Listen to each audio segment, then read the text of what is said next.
Hi there, my name's Paul and I'm from My Garden Design. For those of you who don't know me, I also run a company called Holland Landscapes. Been landscaping for over 20 years now. I also run a company called Tapestry Design Studios that designs gardens, and that's been established for about 5 years. Tapestry is the parent company of My Garden Design. So today we're going to talk about how to work out your overheads of your business so you know exactly how much you should be charging. The last video, which I'll put a link up to, we explained about how you work out a price. So it's your materials plus your overheads plus profit. So today I'm going to tell you how to work out your overheads, and it's actually quite simple. It's not that hard. You just need to spend maybe an hour at the most working this out. So what you do is if you've got your last set of accounts from your accountant, that's brilliant. You look at the overhead, so your balance sheet or your profit and loss sheet will be split into different sections. You'll have at the top, you'll have your material costs, your waste, all that sort of things, and then below that you'll have things like your mobile phone bills, your fuel, vehicle insurance, etc. All that kind of stuff will be there. They are your overheads.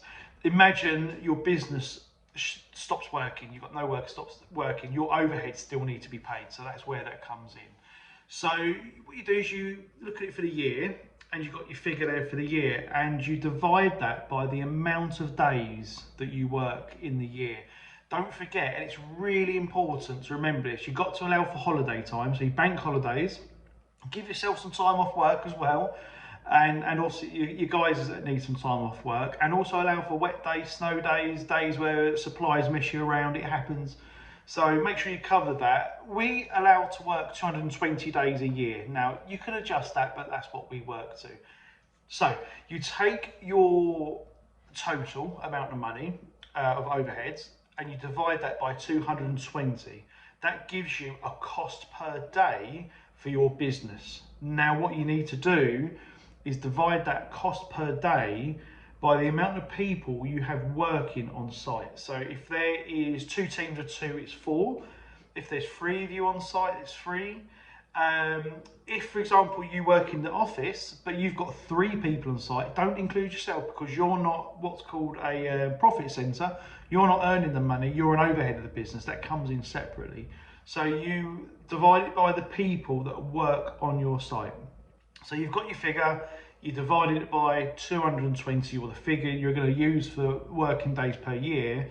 You then divided that by the amount of people you've got on site. That gives you a cost per day per person, which is really, really good.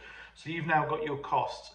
You could divide that down even more by the hours you work on site. So let's say you allow 8 hours on site. You can divide that cost per day per person into 8. That gives you a cost per hour, which is fantastic. It's really, really good figure to know. So once you've got your figure, whether it's a day rate or an hourly rate, that's fine. You then use that to work out your cost of your jobs. You work out your materials, like I explained in my last video. You then add that figure that you're looking at, that figure of your cost per day, per man or per person, you add that to that, and then you add a markup across the whole board. So you've covered the costs of the job in the materials and in overheads. You then add on 20, 30%, whatever you want to do, whatever you think you're comfortable with doing, you do.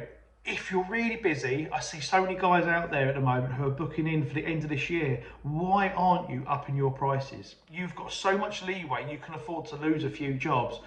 Up your price a little bit more, and if you're good and they want you, they will pay that little bit extra. It might only be another £500-600 on that one job, but that all adds up, as you know. So that's really important. Once you've done that, you've got your cost. It's easy. It's that simple. If you want me to do a demonstration on the spreadsheet and show you exactly how I do it, please let me know in the comments.